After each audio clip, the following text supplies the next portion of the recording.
ఒకసారి ఒక పోస్టర్ ఏంటి ఇది?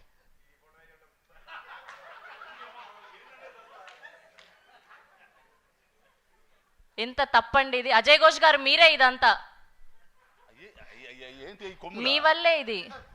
అసలు మీకైనా తెలుసా ఇది ఒకటి జరిగింది? ఇందాక ఎవరు పంపారు నాకు, ఇదేంద్ర స్వామి ఎవడు మంచి ఏదో చేస్తుంటారుగా, ఏయో బొయ్యా ఏయో అది ఏదో పెట్టారు కావాలనుకున్నా నేను. ఇదేంద్ర స్వామి పైన ఏమన్నా అది ఉండే ఊరడమ్మ బడవ. I love you daddy, my father edit అంట. అసలు లవ్ స్పెల్లింగ్ చూడండి ఎంత అద్భుతంగా రాశారు. ఇక్కడ కూడా మిమ్మల్ని కించపరుస్తున్నారు, లావు ఉన్నారని ఐ లవ్ యూ డాడీ అంటున్నారు. ఎంత తప్పండి, బాడీ షేమింగ్ చేస్తున్నారు. మీ కొడుకే నిలదీయండి ఇక్కడైనా కనీసం. 17వ తారీఖు ఉందిలే చూద్దు కనుక.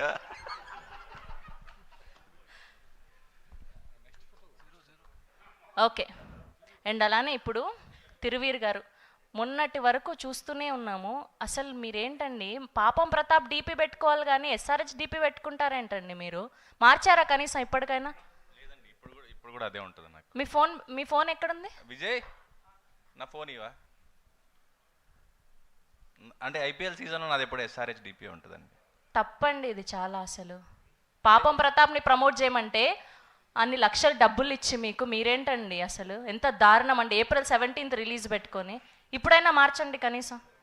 అంటే ప్రొడ్యూసర్లు ఇక్కడే ఉన్నారు, నితిన్ గారు, సాయి గారు. ఏంటండి మీరు పాపం అండి. అది ఫ్యాన్ అండి, లోపల ఉన్న ఫ్యాన్ ఉంటాడు కదా సన్ రైజర్స్కి. మీరు ఎలా అయినా ఇవాళ మార్చాల్సిందే అండి డీపీ. మారుస్తానండి ఐపీఎల్ అయిపోగానే. అందుకే తప్పలేదు మీకు, మీ నాన్నగారు చివాట్లు పెట్టడంలో తప్పే లేదు పాపం. ఇంతగా చెప్తున్నా కూడా మీరు డీపీ మార్చట్లేదు పాపం. ఇందాకే కదండి ఐ లవ్ యూ డాడీ అని పెట్టాను. సరేలేండి, మీ పాపాన్న మీరే పోతారు పాపం, మాకేం పోయింది. ఓకే,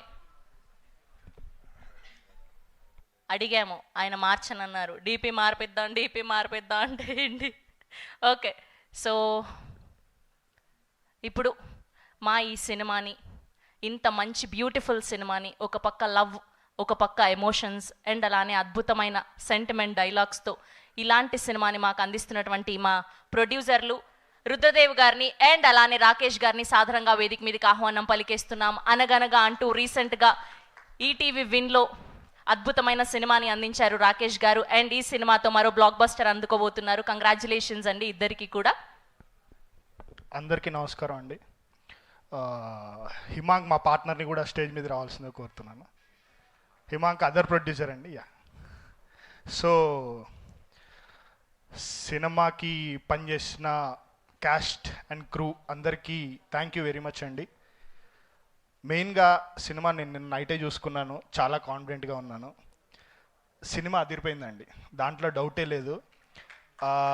ఫుల్ ఫైనల్ మిక్స్తో నేను చూసుకున్నాను. నేను ఆ సీన్లు చాలాసార్లు చూశాను, ఎడిట్స్ వర్షన్లో వీటిలో చాలాసార్లు చూశాను. బట్ నిన్న మాత్రం చూసుకున్నప్పుడు నైట్ నాకు అసలు నిద్రపట్టలేదు.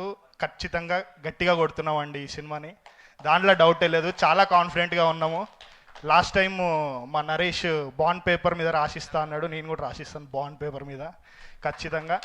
అండ్ ఇందాక అజయ్ ఘోష్ గారు చెప్పినట్టు సినిమా 100 రూపాయలు మాత్రమే టికెట్, ఈవెన్ మల్టీప్లెక్స్లు కూడా.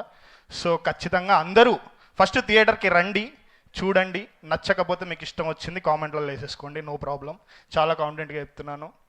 అండ్ సార్, ఈ సినిమాకి మెయిన్గా అంటే ఈ సినిమా పుట్టింది నేను విన్నది. మేము స్టార్ట్ చేద్దాం అనుకున్నప్పుడు నరేష్ ఏ వర్షన్లో చెప్పాడు ఏంటి అనేది పక్కకు పెడితే, నేను మాత్రం ఈవీవి గారి సినిమాలు చూసి చాలా ఇష్టపడి, ఆయన కాంబినేషన్లో జరిగిన మీ సినిమాలు కానీ మిగిలిన సినిమాలు అన్నీ చూసి ఈ సినిమాను ఫస్ట్ మేము మా పార్ట్నర్స్ అందరం ఓకే చేసుకోండి, ఫస్ట్ నాంది పలికింది మాత్రం ఈవీ గారి సినిమాలే sir. Thank you very much. And Harish Shankar గారికి sir thank you very much. Sir నేను ఇంటర్మీడియట్లో ఉన్నప్పుడు గబ్బర్ సింగ్ సినిమా రిలీజ్ అయింది సార్. సార్ నాకు 32 ఏళ్ళు సార్, అంతే. సో అప్పుడు గబ్బర్ సింగ్ రిలీజ్ అయినప్పుడు ఫస్ట్ ఓపెనింగ్ పవన్ కళ్యాణ్ గారు ఎంట్రీ కింది నుంచి అలా షార్ట్ పైకి వస్తుంటే సార్ గూస్ బంప్స్ సార్ నాకు. అప్పుడు వరకు నాకు సినిమా అంటే ఓకే రెగ్యులర్గా థియేటర్లో చూస్తాము అది ఇదని, కానీ సినిమాలకు ఖచ్చితంగా రోజు పోయి సినిమాలు చూడాలరా అని నాంది వాళ్ళకింది అక్కడే sir. Thank you very much sir, మీరు ఇద్దరు ఇక్కడ ఉండడం నాకు చాలా హ్యాపీగా ఉంది. అండ్ బీవీఎస్ రవి గారికి thank you very much sir, thanks for coming.